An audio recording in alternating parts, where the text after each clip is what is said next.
আসসালামু আলাইকুম। আমি এমডি ফাইক ইবতিদা, ইন্টারন্যাশনাল মেডিকেল কলেজ এন্ড হসপিটালের প্রথম বর্ষের একজন ছাত্র।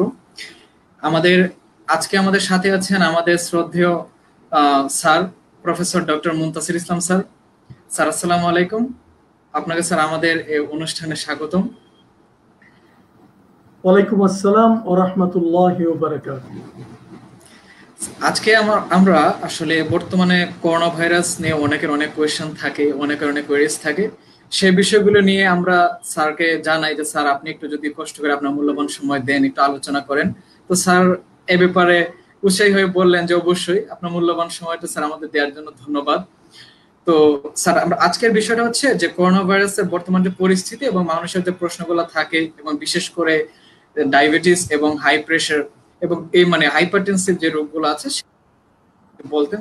অলরেডি স্যার আপনি যদি একটু কাইন্ডলি আমাকে বলতেন, আমাদেরকে সবাইকে বলতেন যে করোনা ভাইরাস জিনিসটা আসলে কি। ইনশাআল্লাহ জি বলছি। আলহামদুলিল্লাহ, থ্যাংক ইউ আপনাকে প্রথম এই অনুষ্ঠানটি আয়োজন করার জন্য। আপনি অনেক কষ্ট করেছেন, আমি জানি। বেশ কিছুদিন যাবত আপনি আমার সাথে যোগাযোগ করছেন। Starting with the name of Almighty Allah subhanahu wa ta'ala, who is the most gracious and merciful. May Allah forgive us all and place us in Jannatul Firdaus, inshallah, Amin. May Allah protect us from this corona, and may Allah eradicate this corona or give some solution to this corona that we are all hoping vaccine. Assalatu wassalamu ala rasulillah wa ala alihi wa sahbihi ajmain bi rahmatika ya arhamar rahimin. Assalamu alaikum wa rahmatullahi wa barakatuh. জি ফাইক, আপনাকে প্রথমেই অনেক ধন্যবাদ জানাচ্ছি যে অনুষ্ঠানটি আয়োজন করার জন্য। তো আপনি প্রথমেই জিজ্ঞেস করলেন যে করোনা ভাইরাস কি, এই জিনিসটা আপনি জিজ্ঞেস করলেন। জি, তো করোনা ভাইরাস ব্যাপারটা হচ্ছে, করোনা ভাইরাস একটা ভাইরাল ফ্যামিলি, যেটাকে বলে করোনা ভিরিড ফ্যামিলি থেকে আসছে। এই করোনা ভাইরিডি ফ্যামিলিতে 7টা করোনা ভাইরাস আছে, 7টা করোনা ভাইরাস। এবং এদের মধ্যে 4টা জাস্ট নন সিরিয়াস টাইপ করোনা ভাইরাস থাকে, যেগুলিকে আমরা বলি, এদের মধ্যে কয়েকটা নাম আছে, একটু পিকুলিয়ার নাম। 229E, NL63, OC46, 43, HKU1, এই 4টা যে ভ্যারাইটি আছে এই করোনা ভাইরাসের, এইগুলি আপনি জেনে একটা জিনিস খুব অবাক হবেন যে এই করোনা ভাইরাস দ্বারা কিন্তু পৃথিবীর সমস্ত লোক কেউ না কেউ একবার না একবার তার জীবন দশায় এফেক্টেড হয়েছে, বা যারা হয়নি তারা হয়ে যাবে, ইনশাআল্লাহ বলা ঠিক না, কিন্তু তারা হবে, তারা এই ভাইরাসটা দ্বারা হবে, কারণ এটা নন সিরিয়াস টাইপ, এটা নন সিরিয়াস টাইপ, এবং এটা দ্বারা হচ্ছে সারা পৃথিবীর হোল্ড ওভার ওয়ার্ল্ডে মানুষ এই করোনা দ্বারা, এই 4টা ভ্যারাইটি দ্বারা হচ্ছে। কিন্তু আর যে 3টা ভ্যারাইটি পাওয়া গেছে, সেই 3টা ভ্যারাইটি করোনা ভাইরাস, এই 3টা আপনারা জানেন 2002-তে চায়নাতে একবার বন বিড়াল থেকে একটা রোগ হলো, সেটার নাম হলো সার্স বলা হয়, সিভিয়ার অ্যাকুট রেসপিরেটরি সিনড্রোম। এটা 2002-তে দেখা যায় চায়নাতে। আর এরপরে আসে MERS, Middle East respiratory syndrome. এটা ওই আরব অঞ্চলীয় মরুভূমিতে এক ধরনের উট থাকে, সেখান থেকে এই ভাইরাসটা আসলো। এবং লেটেস্টলি আমরা যে ভাইরাসটা পেলাম সেটা হচ্ছে SARS-CoV-2। দ্যাটস মিন এটা অলমোস্ট সার্স মতোই, এবং কোভিড নাম দিয়েছি আমরা, করোনা ভাইরাস ডিজিজ করে। এবং এটা একটু, এই 3টা হচ্ছে সিরিয়াস টাইপ। ওই 7টার মধ্যে 4টা হচ্ছে সব মানুষের জীবন দশাতে একবার না একবার এফেক্টেড হয়েছে, এবং বাকি 3টা হচ্ছে সিরিয়াস টাইপ। তো এই হচ্ছে করোনা ভাইরাস ফ্যামিলি, এবং এটা সাধারণত আরএনএ ভাইরাস হয়। তো আমরা কিন্তু ভয় পাচ্ছি এটুকু যে আমরা করোনা দ্বারা এফেক্টেড, কিন্তু ওই যে প্রথম 4টা ভ্যারাইটি দ্বারা কিন্তু পৃথিবীর সমস্ত মানুষই কোনো না কোনো ভাবে এফেক্টেড হয়েছে। এই হচ্ছে সংক্ষিপ্তভাবে করোনা ভাইরাস সম্বন্ধে আপনার প্রশ্নের উত্তর আর কি। স্যার এখন আসলে প্রথমে স্যার আমরা কমেন্ট সেকশনে অলরেডি স্যার আমরা যে সময় বলেছি অনেকগুলো কোয়েশ্চেন আমরা অলরেডি পেয়েছি। সবাই জানতে চাচ্ছে যে শুধুটা সবাই পাচ্ছিল না যে আপনাদের মতো ডাক্তার বা যারা থাকেন যে ওনাদের সাথে সরাসরি কথা বলা, তো এই কারণেই চলে আসে। বাট আমার পার্সোনাল অপিনিয়ন থেকে স্যার একটা আগ্রহ, একটা কোয়েশ্চেন যে স্যার আমরা কিভাবে সংক্রমিত হই। আসলে অনেকে অনেক ধরনের প্রশ্ন থাকে যে না আমি এইভাবে সংক্রমিত হচ্ছি, মাস্ক ব্যবহার দেখবেন যে বাইরে থেকে এসে হাত দিয়ে, এরপরে দেখা যায় যে এফেক্টেড হয়ে যায়। তো এই জিনিসটা একটু যদি বলেন যে আসলে কিভাবে সংক্রমিত হই, আর আমাদের শরীরে ঢোকার পরে মানে আসলে মেইন কি কি লক্ষণ দেখা যায়? অনেক সময় তো দেখা যায় যে অনেক লক্ষণই থাকে যেগুলো আসলে করোনা ভাইরাসে মিলে যায়, বাট করোনা ভাইরাস না আসলে। বাট আসলে কি না কি লক্ষণ? জি জি, বুঝতে পেরেছি আপনার প্রশ্নটা খুব ক্লিন। আপনার প্রশ্নটা খুব ক্লিন। করোনা ভাইরাস কিভাবে আমাদের মধ্যে সংক্রমিত হয়? করোনা ভাইরাস যদি কেউ সাধারণত এটা একটা ড্রপলেট ইনফেকশন বলা হয়।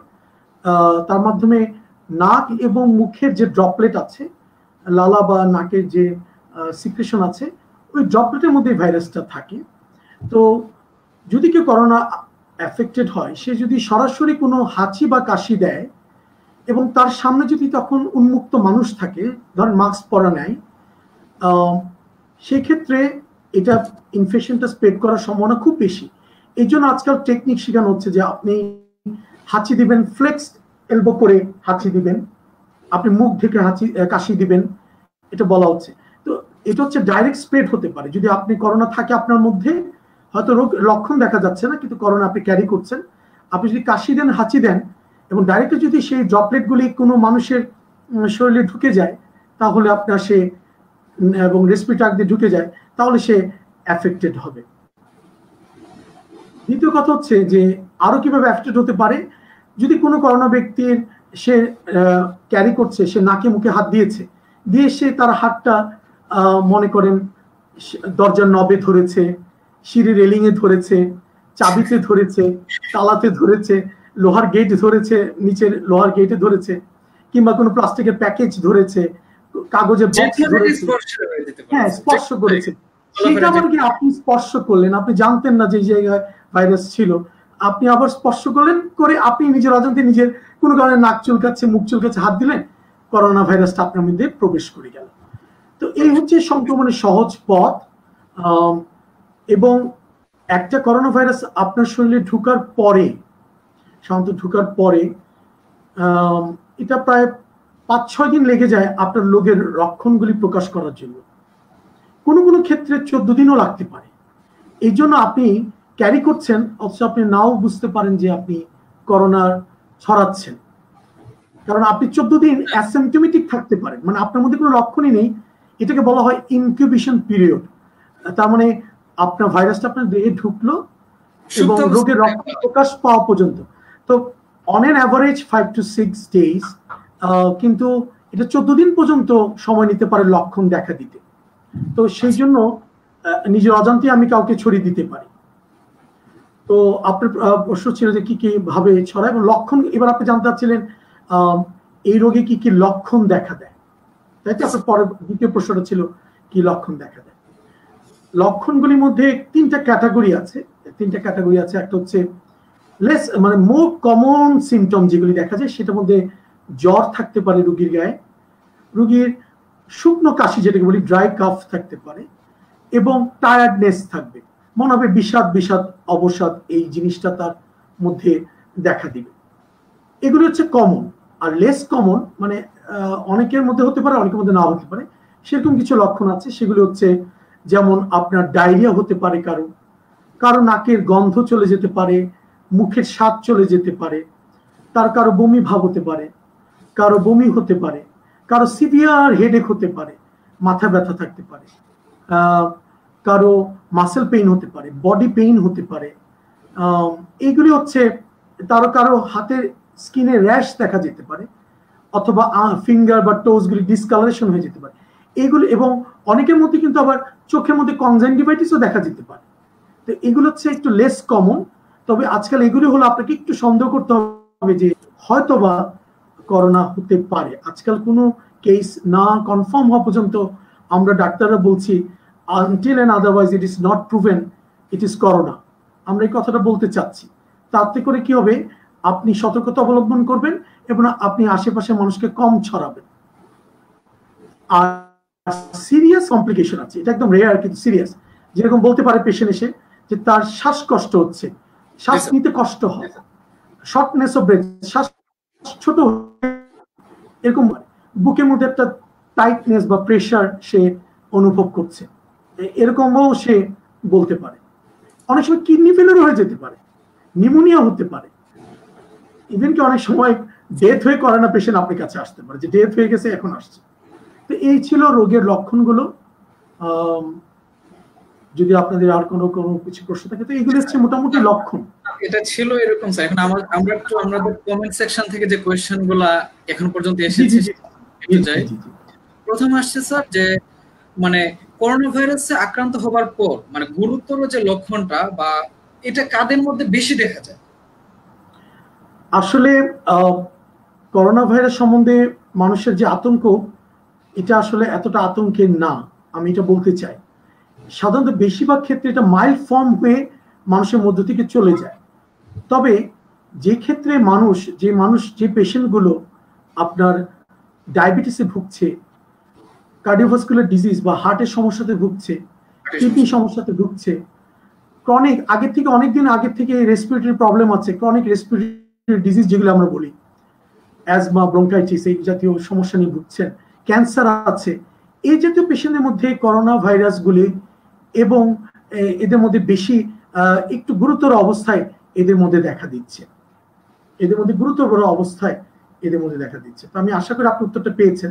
তাহলে আমরা ধরে নিতে পারি যাদের cardiovascular disease, renal disease, respiratory disease, cancer, এই জাতীয় জিনিসগুলি আছে, তারা আপনার মানে গুরুতর অবস্থায় পৌঁছে যাচ্ছে।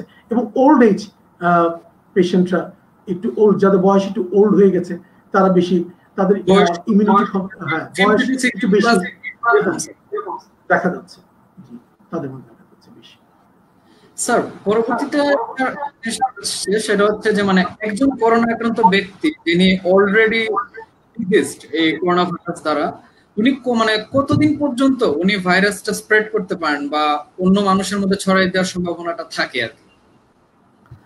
আচ্ছা, একবার করোনা যদি আপনার পজিটিভ হয়ে যায়, তাহলে সেক্ষেত্রে আজকে রিকমেন্ডেড আইসোলেশন পিরিয়ড হচ্ছে অলমোস্ট 21 দিন। 21 দিন আপনাকে ওই রোগীকে আইসোলেশন করে রাখা, মিনিমাম 14 দিন। তারপর 14 দিন পরে 14 দিন পর্যন্ত উনি ছড়াতে পারেন, এটা বলা হচ্ছে। এবং এই জন্য আজকাল রিকমেন্ডেড হচ্ছে 14 দিন থেকে 21 দিন পর্যন্ত করোনা পজিটিভ হওয়ার পরে তাকে আইসোলেশনে রাখা। তাহলে এই সময়টা আমরা ধরে নিতে পারি যে 14 দিন থেকে 21 দিন, এই সময়টাই হয়তোবা সে করোনা ছড়াতে পারে।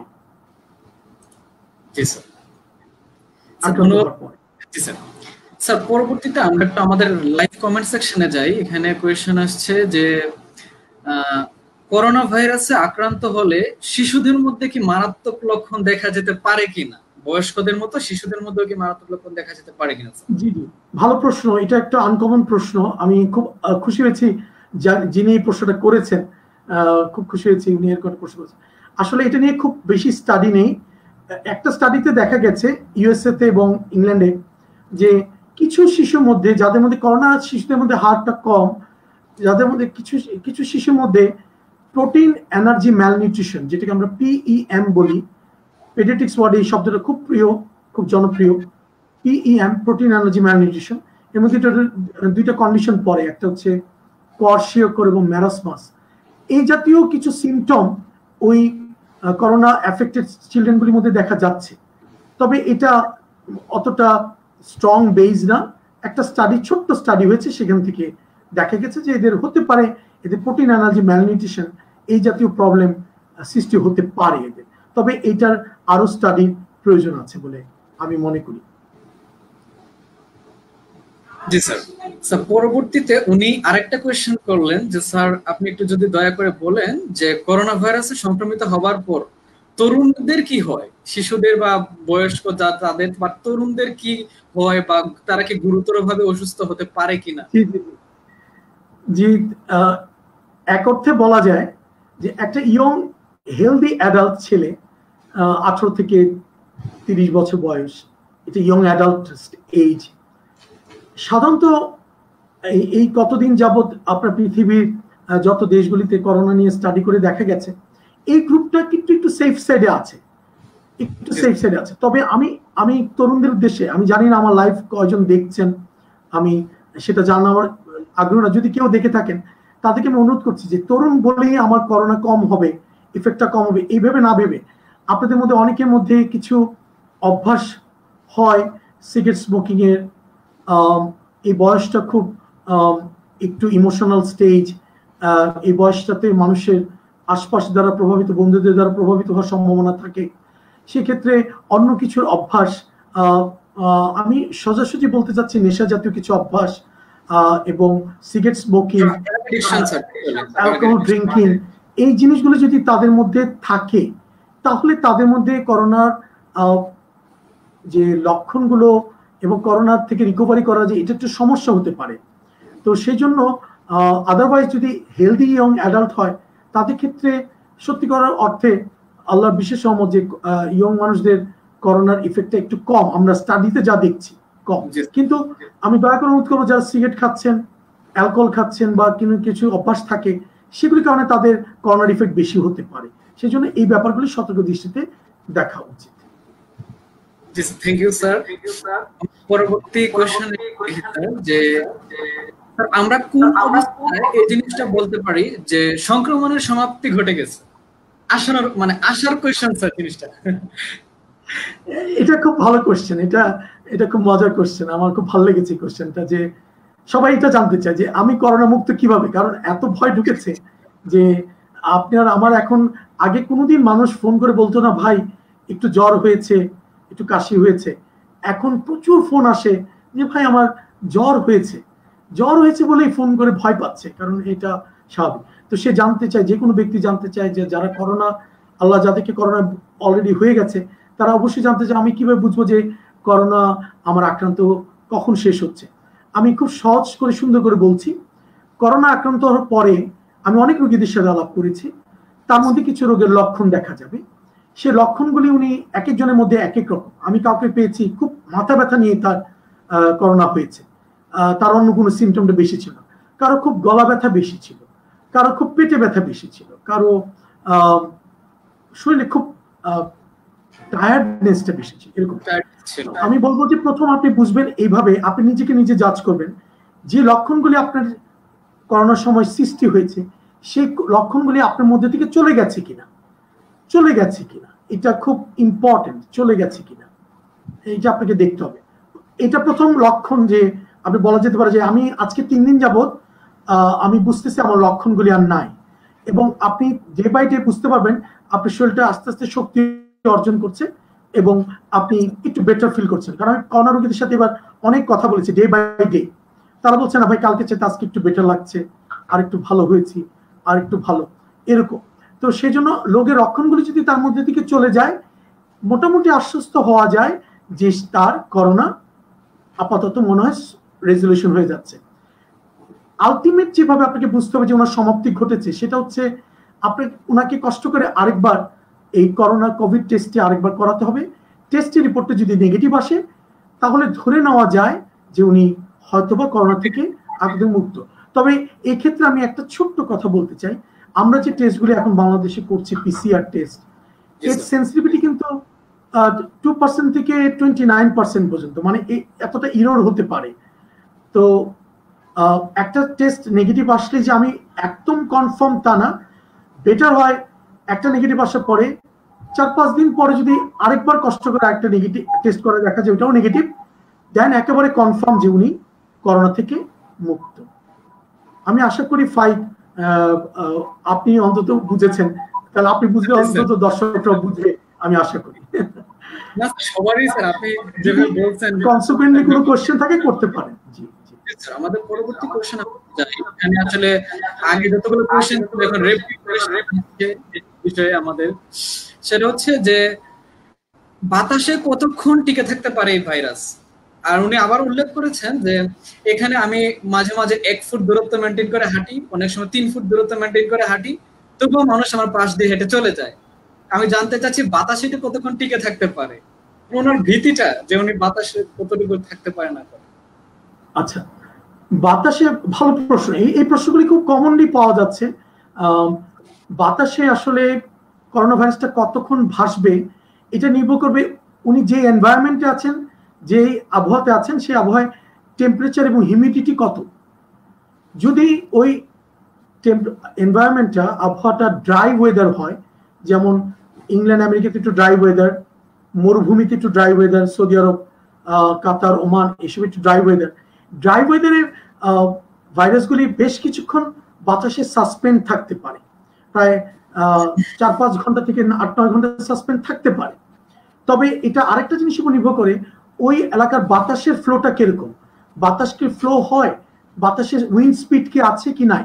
যদি উইন্ড স্পিড থাকে তাহলে ভাইরাসটা বেশিক্ষণ এক জায়গায় থাকতে পারে না, এটা সরে যায় বা একটু মাটিতে সেটেল ডাউন হয়ে যায়।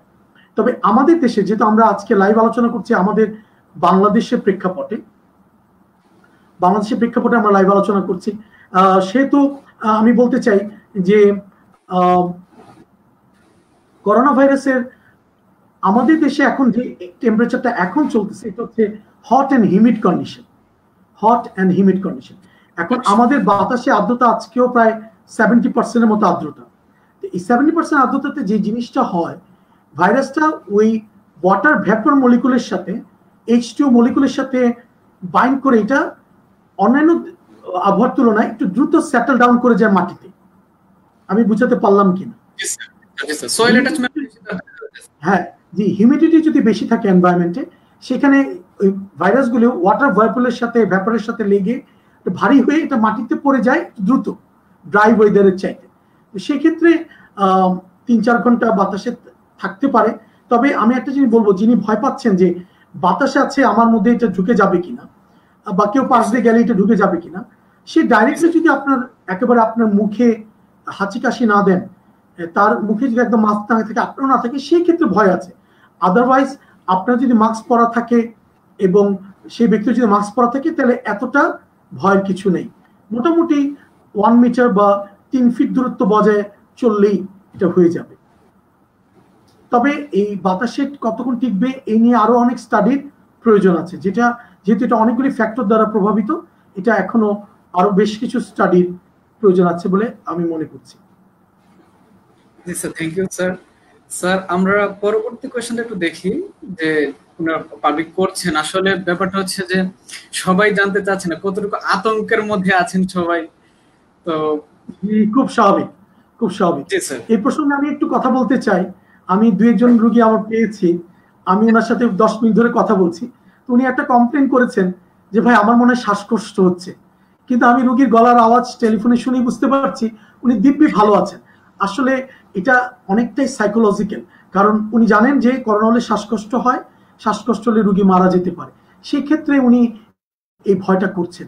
তো আমি আশা করব যে সমস্ত যারা দেখছেন তারা, আমার ডাক্তার সমাজ, আমার ডাক্তার ছাত্র, ভবিষ্যৎ ছাত্র যারা আছেন ডাক্তার হতে যাচ্ছেন, তারা রোগীকে অ্যাসিওরেন্স করতে হবে যে আপনার শ্বাসকষ্ট হয়নি, এটা একটু অ্যাসিওরেন্স করতে হবে।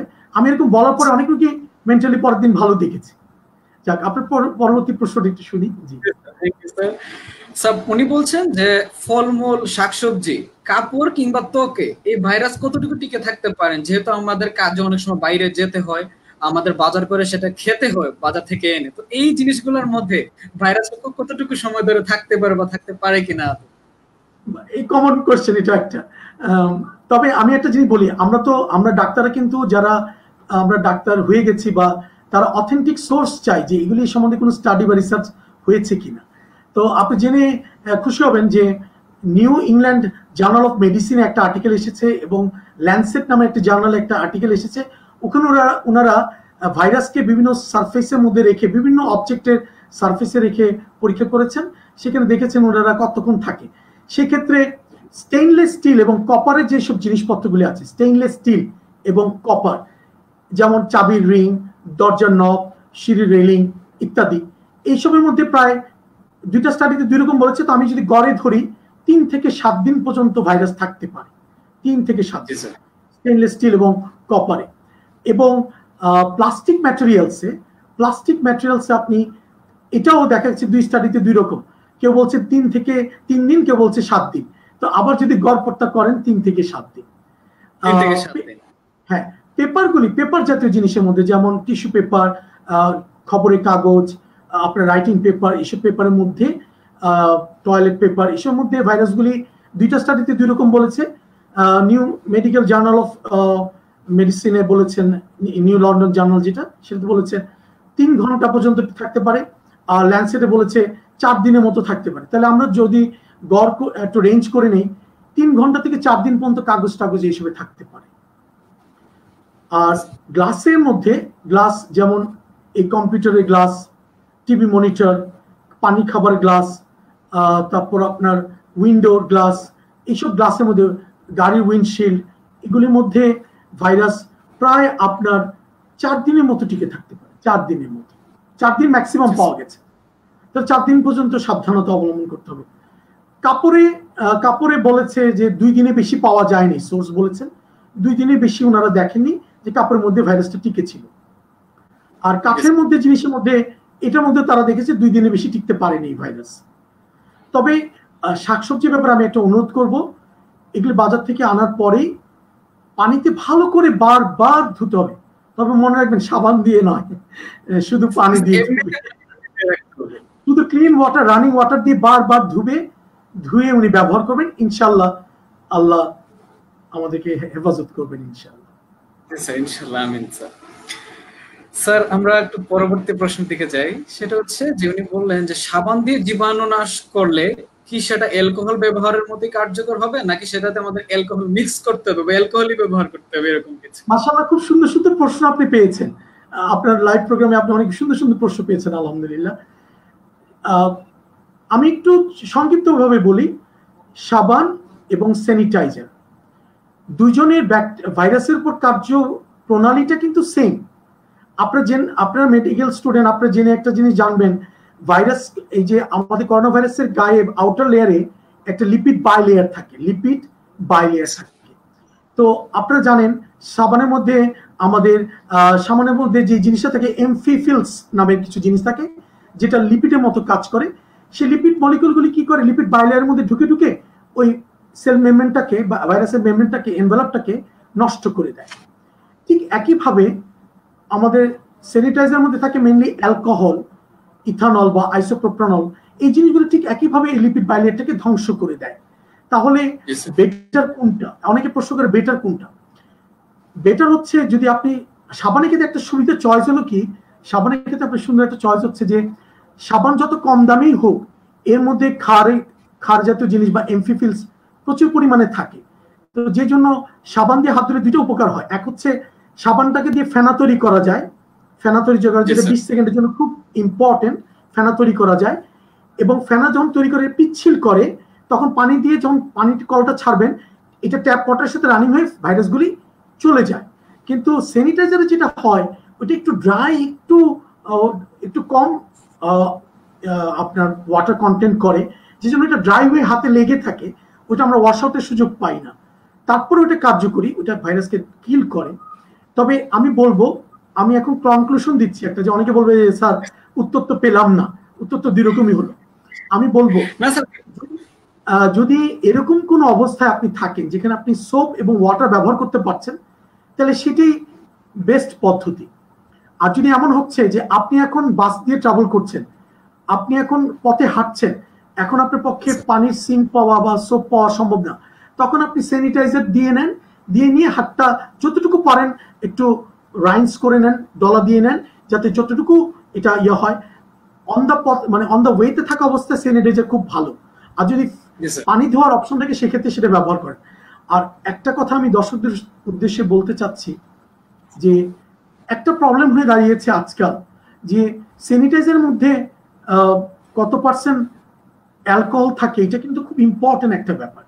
দেখা গেছে 60 থেকে মিনিমাম 60% অ্যালকোহল থাকতে হবে, সেটা ইথানল হোক বা আইসোপ্রোপানল হোক, যে কোনো এটা কিন্তু থাকতে হবে। তাহলে 60% নিচে থাকলে এটা কার্যকরিতা নিয়ে সন্দেহ আছে। আর ম্যাক্সিমাম এটা 75% পর্যন্ত থাকতে পারে, 75। তো আবার 75% উপরে গেলেও লাভ হবে না। অনেকে বলে তাহলে বেশি অ্যালকোহল দিই, না, সেটাও লাভ হবে না। এটা 60 থেকে 75% পর্যন্ত কার্যকারিতা। এখন আমার কাছে দয়া করে অনুরোধ, যদি এই লাইভে কোনো বাংলাদেশে কোনো ম্যানুফ্যাকচারিং ইন্ডাস্ট্রি থাকেন, স্যানিটাইজারের কেউ লিঙ্ক থাকেন, তাদেরকে অনুরোধ করবো, দয়া করে ভাই এই স্যানিটাইজারের মধ্যে কোনো কার্পণ্য করবেন না, সঠিক মাত্রায় অ্যালকোহল দিবেন, তাহলে এটা কার্যকরী। আদারওয়াইজ এটা কিন্তু কার্যকরী না। সেক্ষেত্রে সাবানটা মাচ বেটার দ্যান স্যানিটাইজার। আমি আশা করি দর্শকদের উত্তর পেয়েছে। যদি কোনো থাকে আপনাকে আবার জানাবো ইনশাআল্লাহ। জি স্যার, ধন্যবাদ স্যার। স্যার আমরা পরবর্তী কোয়েশ্চনটা হচ্ছে যে মানে স্যার ধরা যাক যে আমার উনি একটু বিস্তর কোয়েশ্চেন করলেন, হয়তো ওনার একটু জানার ছিল একটু বেশি। উনি বলছেন যে করোনায় আক্রান্ত, তিনি সেটা জানেন না এবং তিনি কোনো ধরনের চিকিৎসা ছাড়াই মনে করেন যে নিজের ইমিউন সিস্টেমের মাধ্যমে সুস্থ হলেন। তো পরবর্তীতে তার সুস্থ হওয়ার পরে তার কোনো উপায় আছে জানার যে তিনি আক্রান্ত ছিলেন বা এটা কোনো সিমটম অথবা কোনো ধরনের রেজিস্ট্যান্স কোনো বডিতে থাকতে পারে কিনা তো সুস্থ হওয়ার পর? আমি মনে করি ফাইক, আমি মনে করছি আজকের দিনে যদি আপনি আমার একটা ব্যবস্থা রাখতেন যে সেরা প্রশ্ন কোনটি, তাহলে আমি এইটাকে সেরা প্রশ্ন দিই। খুবই সুন্দর একটা প্রশ্ন, মাশাআল্লাহ, খুব সুন্দর প্রশ্ন করেছেন যিনি, জাযাকাল্লাহু খাইরান, যিনি প্রশ্নটা করেছেন তাকে ধন্যবাদ আমার তরফ থেকে। আল্লাহ তাকে রহমত বরকত দান করুক, করোনা থেকে মুক্ত রাখুক। হ্যাঁ, অবশ্যই জানা যাবে। আমরা করোনা থেকে মুক্ত হওয়ার পর ওনার যদি সন্দেহ যে আমি কি করোনাতে ছিলাম, তাহলে উনি তখন অ্যান্টিবডি টাইটার একটা টেস্ট করা যায়। করোনার এগেইনস্টে যে অ্যান্টিবডিটা ডেভেলপ করেছে, আইজিজি যে অ্যান্টিবডিটা ডেভেলপ করেছে, আমি আবার বলছি দর্শকদের উদ্দেশ্যে, আইজিজি যে অ্যান্টিবডি ডেভেলপ করেছে সেটা টাইটারটা দেখলে আমরা বলে দিতে পারবো যে তার করোনা হয়েছিল কিনা। এর জন্য আজকাল কিন্তু প্লাজমা থেরাপি খুব পপুলার। জি স্যার, আমরা অ্যান্টিবডি টাইটার দেখবো, দেখে আমরা জানতে পারবো উনি অতীতে আক্রান্ত হয়েছিলেন কিনা।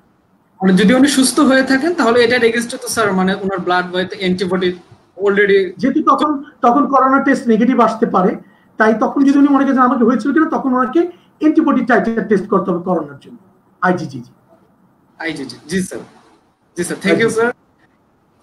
স্যার পরবর্তী কোশ্চেন যেটা আসছে সেটা হচ্ছে যে জাপান কি করোনা ভাইরাসের চিকিৎসায় কোনো কার্যকরী ওষুধ বের করতে পেরেছে কিনা এখন পর্যন্ত? খুব ভালো প্রশ্ন, খুব সুন্দর সুন্দর প্রশ্ন আপনি পেয়েছেন আপনার লাইভ প্রোগ্রাম করার জন্য। আমি বলতে চাচ্ছি যে ইনফ্যাক্ট আমরা সবাই জ্ঞানী, সবাই জানি যে এখন পর্যন্ত আমরা অনেকগুলো ওষুধের নাম শুনেছি। Hydroxychloroquine, ivermectin, azithromycin, doxycycline, favipiravir, যেটাকে বাজারে এভিগান নামে পরিচিত, এভিগান নামে যে ওষুধটা পরিচিত। অ্যাকচুয়ালি কোনো ওষুধের এখন পর্যন্ত কোনো বেস স্টাডি নাই যে এটাই কার্যকর। অনেকে, যেমন আমরা বলি না, যখন আপনি নদীতে ডুবতে থাকবেন তখন খড়কুটা পেলেও মানুষ আঁকড়ে ধরে, তো অনেকে ভাবছে করোনা হয়েছে, ভয় পাচ্ছি, মারা যাব, কি ব্যাপার, লাগলে এই দুটো ওষুধ খেয়ে নিলাম, কি আছে, অন্তত ক্ষতি তো হবে না, ভালোই হবে। তো এই করেই অনেকে ওষুধগুলি খাচ্ছেন। আর এখন পর্যন্ত এটা কোনো সলিড স্টাডি নাই যে হ্যাঁ এটা এই পদ্ধতিতে কাজ করে এই করেছে। তো জাপান যে ওষুধটার কথা বলছে সেটা হচ্ছে ফ্যাভিপিরাভির, একটা অ্যান্টিভাইরাল ড্রাগ, যেটা বাজারে এভিগান নামে পরিচিত। যেটা আমাদের বেক্সিমকো আমাদের এটা তৈরি করছে, এটা এখন দিচ্ছে অনেক করোনা রোগীদের উপর, ট্রায়াল চলছে। তো এটা কনক্লুশন আগামী 6 মাস 1 বছর পরে হয়তো আপনি অনেক কিছু স্টাডি আকার একদম চলে আসবে, তখন আপনি হয়তো টেক্সটে পেয়ে যাবেন। তবে এখন পর্যন্ত কিন্তু কোনো কার্যকরী ওষুধ নেই এই রোগের জন্য। সুতরাং এই রোগের সাবধানতা অবলম্বনই সবচেয়ে বড় উপায়। জি স্যার, ধন্যবাদ স্যার। এখানে স্যার কমেন্ট সেকশনে একটা কোশ্চেন আসছে যে স্যার অ্যান্টিবডির নামটা একটু আরেকবার বলা আইজিজি অর আইজিজি, মানে টেস্টের ব্যাপারে জানতে চাচ্ছেন, এটা আমাদের আগের কোশ্চেনে। অ্যান্টিবডি আইজিজি, এটা টাইটারটা দেখতে হবে, অ্যান্টিবডি কনসেন্ট্রেশনটা কি পরিমাণে আছে প্লাজমায়, এটা দেখলে আমরা বুঝতে পারবো যে তার করোনা হয়েছিল কিনা। আইজিজি, জি জি sir. Sir thank you sir. আমরা পরবর্তী কোশ্চেন মানে এটার সাথে অ্যাটাচ ছিল যে ফ্লু প্রতিরোধী ও ঔষধ এভিগান কতটা কার্যকরী স্যার এই ক্ষেত্রে? আসলে ওই যে আমি একটু আগে বলেছিলাম যে ফ্যাভিপিরাভির, এটা বাজারে এভিগান নামে পাওয়া যাচ্ছে। হ্যাঁ, তবে ওই যে এটা ওই যে ভাইরাসের আরএনএটাকে পলিমারাইজেশন করতে দেয় না। তো এটা এখন পর্যন্ত কিন্তু এটার কন্ট্রাইন্ডিকেশন, এটা সাইড ইফেক্ট, এটা কিভাবে কাজ করছে একদম এস্টাবলিশ না। তারা স্টাডি পর্যায়ে আছে, এটা ক্লিনিক্যাল ট্রায়াল পর্যায়ে আছে। সুতরাং ওই একই কথা, এটা ভরসা করে খেতে পারেন, মানে খেতে পারেন, কিন্তু এটার কোনো কনক্লুসিভ স্টাডি এখন পর্যন্ত নেই। Thank you sir. স্যার পরবর্তীতে আরেকটা কোশ্চেন করেছেন আমাদের সাথে যে স্যার আমরা ভিটামিন সি, ডি, জিঙ্ক ট্যাবলেটের কথা শুনি, এক্ষেত্রে আমরা কি পরিমাণ বা কতদিন পর্যন্ত খেতে পারি এগুলো? এই তিনটি ঔষধ একসাথে খেলে কিভাবে খেতে হবে বা খেতে পারা যাবে কিনা? যে আমি সংক্ষিপ্তভাবে এগুলি বলতেছি যাতে কারোর মধ্যে ধৈর্যচ্যুতি না ঘটে। Vitamin C vitamin A, vitamin E, এগুলো হচ্ছে অ্যান্টিঅক্সিডেন্ট। অ্যান্টিঅক্সিডেন্ট হিসেবে ব্যবহৃত হয় এই তিনটা জিনিস। আপনারা যখন ইনশাল্লাহ, আমি ফাইটের উদ্দেশ্যে বলছি এবং আরো যারা আমার স্টুডেন্টরা আছেন, আপনারা যখন প্যাথোলজি বইটা পড়বেন তখন দেখবেন যে আমাদের দেহে প্রতিনিয়ত কোষের ভিতরে ফ্রি রেডিক্যালস তৈরি হয়, ফ্রি রেডিক্যালস, যেগুলো আমাদের রোগ সৃষ্টি করে। তো vitamin A, D, A, C, E এগুলি অ্যান্টিঅক্সিডেন্ট হিসেবে কাজ করে, ফ্রি রেডিক্যালসের সংখ্যা কমায়। জিঙ্ক আপনার জিঙ্ক নিজে 100টা এনজাইমের জন্য প্রায় মোর দেন 100টা এনজাইমের সাথে সে একটা কোফ্যাক্টর হিসেবে কাজ করে। এনজাইম অ্যাক্টিভিটির জন্য কোফ্যাক্টর দরকার, তো জিঙ্ক একটা কোফ্যাক্টর হিসেবে কাজ করে। তো জিঙ্কও কোফ্যাক্টর হিসেবে কাজ করে আপনার বিভিন্ন ইমিউন সিস্টেমে কাজ করে। ভিটামিন ডি, এটা ইমিউন সিস্টেমকে আজকাল বলা হচ্ছে ভিটামিন ডি লিম্ফোসাইট বি এবং টি এর সাথে জড়িত, এদের পলিফারেশনের সাথে জড়িত। সুতরাং ভিটামিন ডিও ইমিউন সিস্টেমকে অ্যাক্টিভেট করে। তো এই ওষুধগুলো আমি মনে করি মাত্রাতিরিক্ত ভিটামিন খেলেও কিন্তু ক্ষতি হয়।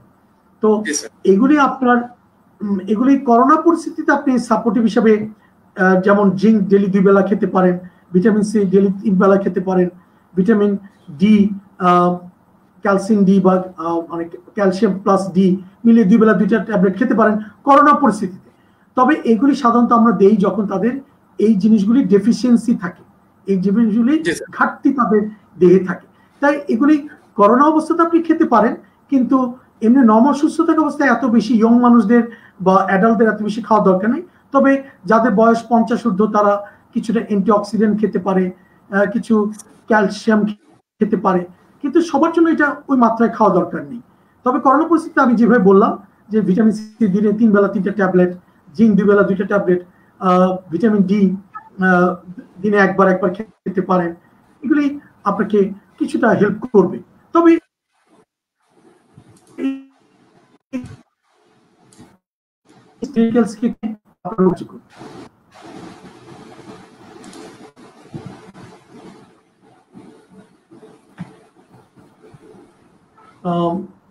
জি, ভিডিওটা মনে হয় মাঝখানে ডিস্টার্ব করেছিল।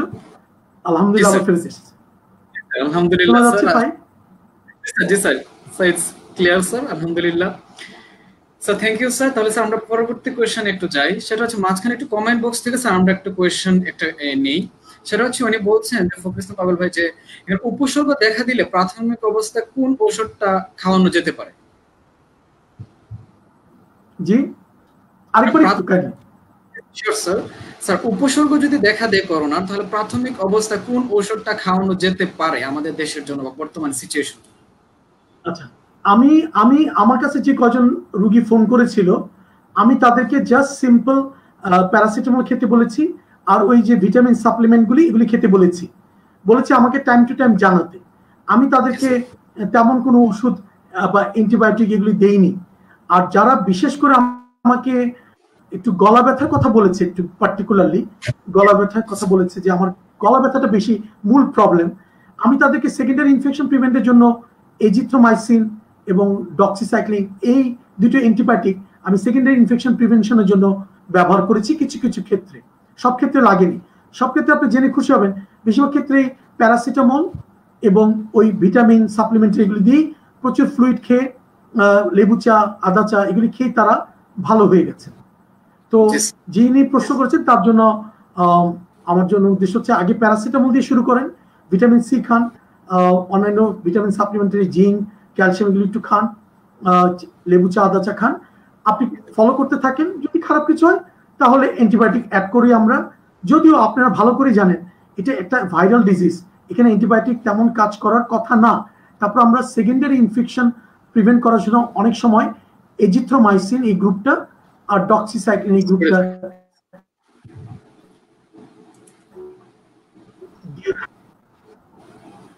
আশা করি উত্তর পেয়েছেন। আলহামদুলিল্লাহ। জি স্যার, স্যার পরবর্তীতে আসছে যেটা হচ্ছে যে বর্তমানে তো স্যার আমাদের হসপিটালগুলোতে অনেক সময় অনেকে ভয়ে যাচ্ছেন না, বা অনেক ডাক্তার আছেন যে লাইফ রিস্কে করছেন না। তো ওনার কোয়েশ্চেন হচ্ছে এইটার বেসিসে যে আমাদের গর্ভবতী যে নারীরা বা যে মারা আছেন, সেক্ষেত্রে ওনাদের কোন ধরনের সতর্কতা অবলম্বন করতে হবে, যেহেতু ওনারা এখন ভয়ে ঘর থেকে বের হতে পারছেন না? মানে ওনারা ঘরে আছেন, ওনারা ঘরে আছেন এবং টেস্টের জন্য যদি হয়তো ওনাদের বাইরে যেতে হয়, তাহলে তাদেরকে কি কি সতর্কতা অবলম্বন করতে হবে? আসলে এখন কিন্তু বেটার হচ্ছে, এটা কিন্তু সবাই সাজেস্ট করছে এখন, সমস্ত হেলথ অর্গানাইজেশনগুলো এটি বলতেছে যে আপনি যদি করোনার মতো সিমটম হয় আপনি মনে করেন, তাহলে আপনি বাসায় থাকেন, নিজেকে একজন আইসোলেশনে নিয়ে যান, নিজেকে একটা আলাদা রুমে নিয়ে যান, ওই প্যারাসিটামল বা ওইসব খেয়ে সিমটোমেটিক আদা চা এগুলি খেয়ে গারগালা করে এইসব করে আপনি ভালো থাকেন। হ্যাঁ, যদি প্রয়োজন হয় একেবারে যে আপনাকে যেতে হবে, তখন আপনি আপনার এখন আমাদের মাশাআল্লাহ আলহামদুলিল্লাহ মার্চ মাসের তুলনায় এখন কিন্তু বর্তমানে আমাদের সবখানে করোনা টেস্ট কিন্তু হচ্ছে, এবং আমাদের ইন্টারন্যাশনাল মেডিকেল কলেজেও কিন্তু এখন করোনা টেস্ট হচ্ছে, ইন্টারন্যাশনাল মেডিকেল কলেজেও। সুতরাং এখন অনেক জায়গাতে হচ্ছে। তো উনি সতর্কতার সাথে মাস্ক টাস্ক পরে বের হয়ে, গ্লাভস টাভস পরে বের হয়ে আপনার করোনার টেস্ট করাতে চলে যাবেন যদি উনি মনে করেন। আজকাল বাসায় গিয়ে স্যাম্পল কালেকশন করছে, ওখান থেকে স্যাম্পল কালেকশন করতে পারেন। জি sir, thank you sir. Sir পরবর্তীতে স্যার উনি এই আপনার বাংলাদেশ এটা শোনার পর ওনার মনে কোয়েশ্চেন জাগছে স্যার, উনি আরেকজন এখানে আমাদের বলছেন যে চীনের উহান শহর, ইতালি এবং ইউরোপের অন্যান্য দেশে স্যার করোনা ভাইরাস কি আসলে পরিবর্তিত হচ্ছে? জি, ভাইরাস এমন একটি জিনিস যেটা খুব দ্রুত মিউটেশন হয়, একটা প্রজাতি থেকে আরো চেঞ্জ করে, যে জন্য আগে যে ভ্যারাইটিটা ছিল G614, এখন বলছে D614, আগে ছিল G614 এবং D614। এখন স্টাডি করে দেখা গেছে, আমি সংক্ষিপ্তভাবে বলছি, স্টাডি করে দেখা গেছে যে এই নতুন ভ্যারাইটিটা রোগের প্রাদুর্ভাব, রোগের লক্ষণগুলিকে বেশি মাত্রায় বাড়ায় না, কিন্তু তার হিউম্যান সেলকে আক্রান্ত করার ক্ষমতাটা বেড়েছে, হিউম্যান সেলে ঢোকার ক্ষমতাটা তার বেড়েছে, এই পাওয়ারটা বেড়েছে মিউটেশনের মাধ্যমে। এবং আপনারা জানবেন, মানে আমরা জানি না, আল্লাহ তাআলা মাফ করুক, এরকম দেখবেন আবার ভবিষ্যতে, আল্লাহ মাফ করুক, কিন্তু দেখবেন কোনো আরেক প্রজাতি, যেমন সার্স এসেছিল, মার্স এসেছিল, এখন কোভিড-19, এরপর আবার একটা কোনো ভাইরাস 5-6 বছর একটা ডেভেলপ হতে পারে মিউটেশনের কারণে। জি স্যার, মিউটেশন হচ্ছে, পরিবর্তিত হচ্ছে। আপনি যদি সহজ করে উত্তরটা বলি, তাহলে ভাইরাস পরিবর্তিত হচ্ছে।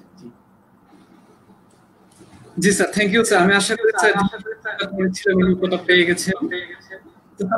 আমার একটা ছোট কোয়েশ্চেন ছিল আমার পক্ষ থেকে, যেটা হচ্ছে স্যার যে আমরা বর্তমানে যে জিনিসটা দেখতেছি যে আমাদের হাসপাতালে স্যার ভর্তি মানে 7 দিন পর, মানে আপনি যেহেতু স্যার একজন ডায়াবেটিস অভিজ্ঞ এবং স্যার কনসালটেন্ট হিসেবে আছেন, সেই কোয়েশ্চেনটা স্যার আমি আপনার কোয়েশ্চেন করলে আমাদের পাবলিকরা এই জিনিসটা জানতে পারবে, যেটা আমার পার্সোনাল এপিক কোয়েশ্চেনস। সেটা হচ্ছে স্যার আমরা হাসপাতালে স্যার ভর্তি করার পর 7 দিনের মধ্যে আমরা যে জিনিসটা দেখলাম, যে সেটা হচ্ছে যে 10 জন করোনা রোগীর মধ্যে মানে একজনের মৃত্যু হচ্ছে জাস্ট ফর ডায়াবেটিসের জন্য, এবং প্রতি 5 জনের একজনকে স্যার ইনহিবিটেড এন্ড মেকানিক্যাল ভেন্টিলেশনটা দিতে হচ্ছে স্যার আমাদের। তো এক্ষেত্রে এর উপর দিয়ে স্যার মাইক্রোভাস্কুলার জটিলতাও থাকে। তো স্যার এক্ষেত্রে স্যার আমরা যেটা দেখছি যে অন্যান্য রোগীর চেয়ে ডায়াবেটিসের রোগীদের স্যার মৃত্যুর হারটা দ্বিগুণ এবং অনেক ক্ষেত্রে 3 গুণ স্যার। এই ব্যাপারটা কেন স্যার? জি জি, ভালো একটা প্রশ্ন, এটা একটা খুব সুন্দর প্রশ্ন। ডায়াবেটিস আপনার আগে জানতে হবে, ডায়াবেটিস এমন একটি রোগ যা রক্তনালীকে এফেক্ট করে, রক্তনালীকে, ভাস্কুলার সিস্টেমকে এফেক্ট করে। ভাস্কুলার সিস্টেমের লাইনিং সেলগুলি নাম হচ্ছে এন্ডোথেলিয়াম, এই সেলগুলিকে এফেক্ট করে।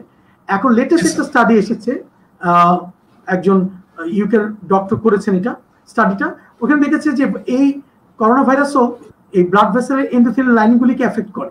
তো ডায়াবেটিস রোগীদের এখন ডায়াবেটিস নিজেই ব্লাড ভেসেলকে এফেক্ট করে, আবার করোনা ভাইরাসও ব্লাড ভেসেলকে এফেক্ট করছে। ডায়াবেটিস রোগীদের মেইনলি প্রবলেমটা হচ্ছে কি, ডায়াবেটিস রোগীতে আক্রান্ত হলে ইমিউন সিস্টেমটা আগের মতো অ্যাক্টিভ থাকে না, আগের মতো, হ্যাঁ, ইমিউন সিস্টেমটা কম্প্রোমাইজড হয়ে যায়। সেটা মাইক্রোভাস্কুলারের জন্য হোক, ম্যাক্রোভাস্কুলার জন্য হোক, ইমিউন সিস্টেম কম্প্রোমাইজ হয়। ইমিউন সিস্টেম কম্প্রোমাইজ হলে তাদের মধ্যে বিভিন্ন কমপ্লিকেশনগুলি বেশি দেখা দেয়। এই জন্য ডায়াবেটিস থাকলে তাদের মধ্যে গুরুতর লক্ষণগুলি বেশি দেখা দিচ্ছে, সিরিয়াস লক্ষণগুলো। মেনলি ইমিউন সিস্টেমটা কম্প্রোমাইজড হয়ে যায়, এটা কারণে ব্লাড ভেসেলগুলো এফেক্টেড হয়ে যায়, সেই জন্য মাল্টিপল অর্গান তাদের হয়ে যায়। জি স্যার, থ্যাংক ইউ স্যার। জিনিসটা আসলে স্যার ক্লিয়ার বুঝতে পারলাম স্যার। স্যার পরবর্তীতে স্যার এই যে ডায়াবেটিস রিলেটেড স্যার আরেকটা কোয়েশ্চেন স্যার, সেটা হচ্ছে যে স্যার আমার একজন কোয়েশ্চেন করলেন যে স্যার আমার আম্মা একজন ডায়াবেটিক পেশেন্ট, করোনা পরিস্থিতির কারণে দীর্ঘদিন যাবত তিনি বের হতে পারছেন না, ডায়াবেটিসের মাত্রাও টেস্ট করতে পারছেন না, সাথে উনি শুধুমাত্র পুরনো ওষুধগুলো কন্টিনিউ করছেন। মানে এক্ষেত্রে আমার উনি উল্লেখ করেছেন যে ডক্টর বলেছিলেন দেখা করতে, কিন্তু পরে করোনা পরিস্থিতিতে মানে শুরু হওয়ার কারণে উনি দেখাটা করতে পারেননি। স্যার এই মুহূর্তে অবস্থায় ওনার করণীয়টা কি স্যার? আচ্ছা, বুঝতে পেরেছি। আপনি কোশ্চেনটা একটু ভেঙে ভেঙে আসছে, তারপর আমি শুনতে পেরেছি। যেটা বুঝতে পারছি যে ডায়াবেটিস উনি কোথাও বেরোতে পারছেন না, করণীয়টা কি? ওনাকে যেটা করতে হবে রেগুলার, আমি এই ক্ষেত্রে একটু বলতে চাই, আমাদের ঢাকা কাজ করে যাচ্ছে ডায়াবেটিস পেশেন্টদেরকে নিয়ে, এবং ডায়াবেটিস আমরা কনসাল্ট করছি। তো যারা বাসায় এখন বেরোতে পারছে না, তারা, আমি আশা করব ঢাকা কাস্টের শরণাপন্ন হবেন। আমরা ভিডিও কনসালটেন্সি দিচ্ছি, এবং ওনাকে যে কাজটা করতে, উনি যেহেতু বেরোতে পারছেন না, উনি নিয়মিত বাসায় একটা গ্লুকোমিটার রাখবেন, চেক করবেন, নিয়মিত ডায়াবেটিস রোগ ওষুধ ব্যবহার করবেন, এবং টাইম টু টাইম একজনের সাথে ভিডিও কনসালটেন্সি করে ওনার প্রাথমিক অবস্থাটা জেনে নিতে হবে, এবং ওনার থেকে সলা পরামর্শ করে ওনার কমপ্লিকেশনগুলি জেনে নিতে হবে। যেহেতু করোনা পরিস্থিতিতে আমরা অনেকেই কিন্তু এখন অনলাইন কনসালটেন্সি দিচ্ছি, কারণ অনেক রোগী এখন চেম্বারে যেতে চাচ্ছে না। তো আমি অনুরোধ করবো উনি যাতে অন্তত একটা গ্লুকোমিটার বাসায় রেখে নেন, কিনে নেন, ওটা দিয়ে প্রায় একটু ব্লাডটা চেক করেন, সুগারটা কত থাকছে, ফাস্টিং, 2 hours আফটার ব্রেকফাস্ট, এবং ওষুধের মাত্রাটা কি, এগুলো যদি আমাদেরকে সঠিকভাবে জানানো হয়, ঢাকা কাস্টে যদি রেফার করে, তাহলে ইনশাল্লাহ আমরা হেল্প করবো ওনাদেরকে। এরকম রোগী থাকলে আপনারা বলবেন, আমি ইনশাল্লাহ ঢাকা কাস্টের পক্ষ থেকে আমরা চেষ্টা করব তাদেরকে বাসায় বসে যাতে তারা সঠিক পরামর্শ এবং ফলো আপটা পায়। জি স্যার, অবশ্যই sir, thank you so much sir. আমি স্যার অন বিহাফ আমাদের পাবলিক যারা আছেন এবং তারা কোয়েশ্চেনগুলো করছেন, তাদের পক্ষে ওনারা হয়তো বলতে পারছেন না, ওনারা চাচ্ছেন হয়তো আপনাকে ধন্যবাদটা জানাতে, তো ওনাদের পক্ষ থেকে স্যার আমি ধন্যবাদটা জানিয়ে দিলাম আর কি sir. Thank you so much. Thank you যারা কোশ্চেন করছেন কষ্ট করে, তাদেরকে অনেক ধন্যবাদ। আমি খুব খুশি হয়েছি, অনেক সুন্দর সুন্দর প্রশ্ন পেয়েছি। আমাদেরকে আর হাতে কোনো প্রশ্ন আছে কিনা? জি স্যার, স্যার আমাদের আর এক দুটো কোশ্চেন আছে স্যার, আমরা করে দিই। আচ্ছা, আলহামদুলিল্লাহ, এক দুটো কোশ্চেন থেকে ইনশাআল্লাহ আমরা দেই। স্যার এখানে কোশ্চেন আসছে যে আমাদের যাদের ডায়াবেটিস হয়নি তাদেরকে ভবিষ্যতে কোনো বিষয়গুলোর প্রতি কি বিশেষভাবে খেয়াল রাখতে হবে, এ ব্যাপারে যদি একটু বলতেন স্যার। আর মনে করেন স্যার, বুঝতে পেরেছি মানে কি করণীয় আমাদের না হওয়ার জন্য। যাক, মানে ডায়াবেটিসটা আপনার যাদের এখনো হয়নি তারা কি সতর্কতা অবলম্বন করবেন, এটি সহজ প্রশ্ন। কি সতর্কতা অবলম্বন করবেন আমি দুই একটা অল্প ছোট ক্ষেত্রে বলতে চাচ্ছি। ডায়াবেটিস মেলাইটাস দুই ধরনের হয়, টাইপ 1, টাইপ 2। টাইপ 2টা আমাদের সংসারে সবচেয়ে বেশি, এবং টাইপ 2 আপনার খেয়াল রাখবেন যে, মানে আপনি জানতে চেয়েছেন যে কি সতর্কতা অবলম্বন করবেন। মনে রাখবেন, প্রথম কথা হচ্ছে আপনার পরিবারে বাবা মার মধ্যে ডায়াবেটিস আছে কিনা। যদি থাকে তাহলে আপনার মধ্যে হওয়ার সম্ভাবনাটা বেড়ে গেল অনেকক্ষণ। আপনি সন্তান হিসেবে তাদের মধ্যে হওয়ার সম্ভাবনাটা খুব বেশি বেড়ে গেল। তাই আপনি খেয়াল রাখতে হবে, আপনার বয়স বাড়ার সাথে সাথে এইজিং একটা প্রসেস, যেখানে বয়স বাড়ার সাথে সাথে ডায়াবেটিসটা হওয়ার সম্ভাবনা থাকে। তাই আপনি যখন 40-এর দিকে আগাতে থাকবেন, তখন থেকে আপনি বিভিন্ন সতর্কতামূলক ব্যবস্থা গ্রহণ করবেন। কিরকম? আপনি আপনার ওজন ঠিক রাখবেন, ওজন হাইটের তুলনায় বাড়তে দিবেন না, আপনার মোটা বা ওজন বাড়াটা, অবেসিটিটা কমাবেন, ডেইলি ফিজিক্যাল অ্যাক্টিভিটি ডেইলি চালু রাখতে হবে, কিছু না কিছু ব্যায়াম, ফ্রি হ্যান্ড এক্সারসাইজ এগুলি করতে হবে। তারপর আপনি যদি স্মোকিং করার অভ্যাস থাকে সেটা বন্ধ করতে হবে। অতিরিক্ত স্ট্রেসফুল কন্ডিশন যদি আপনার জীবনে থাকে সেগুলি রিমুভ করতে হবে। তারপর গর্ভবতী মহিলাদের অনেক সময় প্রেগনেন্সির সময় দেখা দেয়, তো এটা কিছু করানো, এটা গর্ভবতী অবস্থা আমরা দেখব। আর তো এই কিছু বিষয়গুলি খেয়াল করলে আশা করা যায় যে তিনি সতর্ক নিলে বয়সের সময়টা এবং ওজন কমানোটা, মোটা না হতে দেওয়া এবং সিগারেট না খাওয়া, স্ট্রেসে না থাকা, এগুলি কিছু সতর্কতা অবলম্বন করলেই, খাদ্যাভ্যাসে পরিবর্তন আনলেই উনি ইনশাল্লাহ বেঁচে, মানে ডায়াবেটিস না আক্রান্ত হয়েও থাকতে পারবে অনেক। Thank you sir. সর্বশেষ কোয়েশ্চেন, এবং আমাদের একটা মিক্স কোয়েশ্চেন আছে, সেটা হচ্ছে স্যার এখানে অনেক সময় বলা হয়েছে গরম পানি খেলে, চা খেলে, কিংবা ভিটামিন সি সমৃদ্ধ আমরা খাবার খাই, তো স্যার এইসব, মানে এই জিনিসগুলো আমাদের জন্য কতটুকু এফেক্টিভ। আর তার সাথে উনি কোয়েশ্চেন করছেন যে মানে ডায়াবেটিসের পেশেন্টদের জন্য সেফ থাকার জন্য যে করা উচিত, সেটা আপনি বললেনই স্যার, ওইটা হয়ে জাস্ট আমাদের ভিটামিন সি বা গরম পানি কতটুকু এফেক্টিভ আমাদের জন্য, মানে এখন বর্তমান পরিস্থিতিতে। আমাদের দেখা গেছে যে, স্টাডিতে দেখা গেছে যে করোনা ভাইরাস যদি 4 ডিগ্রি সেলসিয়াসে রেখে দেওয়া যায়, তো সেটা আপনার খুব ভালো গ্রো করে। কিন্তু তাকে যদি 70 ডিগ্রি সেলসিয়াসে রাখা হয়, তাহলে দেখা যাচ্ছে যে সে আর সেই পরিমাণ অ্যাক্টিভিটি থাকতে পারে না। গরম পানি, মোটামুটি একটু গরম পানি খেতে পারলে ভাইরাসের রেপ্লিকেশন, মাল্টিপ্লিকেশন এটা কমিয়ে রাখা যায়। তবে এই ব্যাপারে স্টাডির আরো প্রয়োজন আছে। এটা কিন্তু একদম এক কথা বলা যাবে না যে কেউ গরম পানি খাওয়াতে থাকলে একদম করোনা ভালো হয়ে যাবে, এরকম কিন্তু বলা যাবে। তবে ভিটামিন সি আপনার যে কাজটা করে সেটা হচ্ছে অ্যান্টি অক্সিডেন্ট হিসেবে কাজ করে, ফ্রি রেডিকেলস হতে দেয় না। তাছাড়া রক্তনালীর মধ্যে কোলাজেন ফাইবার থাকে, সেগুলিকে গঠন করতে সাহায্য করে। আপনারা একটু আগে শুনলেন যে করোনা ভাইরাস রক্তনালীকে এফেক্ট করে, ডায়াবেটিস রক্তনালীকে এফেক্ট করে। তাহলে ভিটামিন সি জাতীয় খাবার বেশি খেলে সেগুলি রক্তনালী গঠনকে সমৃদ্ধ করবে, সেক্ষেত্রে কিছুটা ভালো থাকা যাবে। তবে ডায়াবেটিস থাকলে ডায়াবেটিসকে অবশ্যই নিয়ন্ত্রণে রাখতে হবে, যে কোনো উপায় হোক নিয়ন্ত্রণে রাখতে হবে। জি sir, thank you sir. Sir এখন স্যার আমাদের অনেক কোয়েশ্চেন করতে থাকবেন স্যার, আপনার অনেক মূল্যবান সময় আমাদেরকে দিয়েছেন স্যার। আপনি স্যার আমি খুব আনন্দিত। জি জি জি, আপনাদের